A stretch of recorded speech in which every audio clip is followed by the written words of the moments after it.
ಮುಸುಕುದಾರಿಗ ಗಂಭೀರ ಆರೋಪವನ್ನ ಮಾಡ್ತಾ ಇದ್ದಾರೆ. ನಿಮ್ಮನೇಲೂ ಕೂಡ ಕೆಲಸವನ್ನ ಮಾಡ್ತಾ ಇದ್ದ ಅಂತ. ಹೇಗಿದ್ದ ಸರ್ ಈ ಆರೋಪ ಮಾಡ್ತಾ ಇದ್ದಾನೆ, ಏನ್ ಹೇಳ್ತೀರಾ? ಸರ್ ಅವರು ತಂದೆ ತಾಯಿ ಎಲ್ಲ ನಮ್ಮನೇಲಿ ಕೆಲಸ ಮಾಡ್ತಾ ಇದ್ರು. ಮತ್ತೆ ಇಲ್ಲೂ ಮನೆ ಮಳೆ ಎಲ್ಲ ಮಾಡ್ಕೊಟ್ಟಿದ್ವಿ ಅವ್ರಿಗೆ. ತಾತಿನ ಕಾಲದಿದ್ದಾವೆ ಒಂದು ಇದ್ರಲ್ಲಿ ಪಂಚಾಯತಿನಲ್ಲೆಲ್ಲ ಕೆಲಸ ಮಾಡ್ಕೊಂತ ನಮ್ಮ ಇದರಲ್ಲಿ ಅನ್ಯೂನ್ಯವಾಗಿದ್ದಂಥ ವ್ಯಕ್ತಿಗಳಲ್ಲಿ ಅಂಥ ವ್ಯಕ್ತಿ ಏನಂತ ಅಂತಲ್ಲ ಹುಡುಗ. ಆ ಹುಡುಗನಲ್ಲಿ ಒಂದು ಒಳ್ಳೆ ಗುಣ ಆಯಿತು. ಎಲ್ಲ ಥರದಿಂದ ಯಾವ ಅಮೀಸ್ಗೆ ಒಡ್ಡಾಗಿದ್ರೆ ನಮ್ಗೆ ಗೊತ್ತಿಲ್ಲ. ಹಾಗಾಗಿ ಆ ವ್ಯಕ್ತಿ ಬಗ್ಗೆ ನಾವು ಕೇವಲವಾಗಿ ಹೇಳುವಂಗಿಲ್ಲ. ನಾ ಬೆಳೆಸ್ತಂಥ ಹುಡುಗ ಅವನು.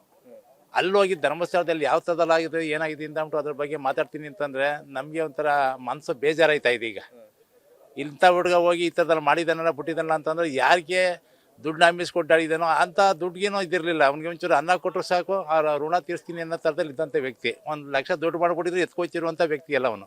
ಹಾಗಾಗಿ ಆ ವ್ಯಕ್ತಿನಲ್ಲಿ ಒಂದು ಒಳ್ಳೆತನ ಇತ್ತು, ಆ ಫ್ಯಾಮಿಲಿಯಲ್ಲಿ ಒಳ್ಳೆತನ ಇತ್ತು. 2 ಮಕ್ಕಳಿದ್ರು, ಹೆಣ್ಣು ಮಕ್ಕಳು, ವಯಸ್ಸಿಗೆ ಬಂದಂಥ ಮಕ್ಕಳಿದ್ವು. ಅವು ಚೆನ್ನಾಗಿ ನೋಡ್ಕೊಂಡು ಹೋಯ್ತಿದ್ದು. ಅದು ಕೆಟ್ಟತನ ಇರಲಿಲ್ಲ. ಯಾಕೆ ಈ ಥರ ಆಯ್ತು ಅಂತ ನನಗೆ ಗೊತ್ತಿಲ್ಲ ಅವ್ರಿಗೆ.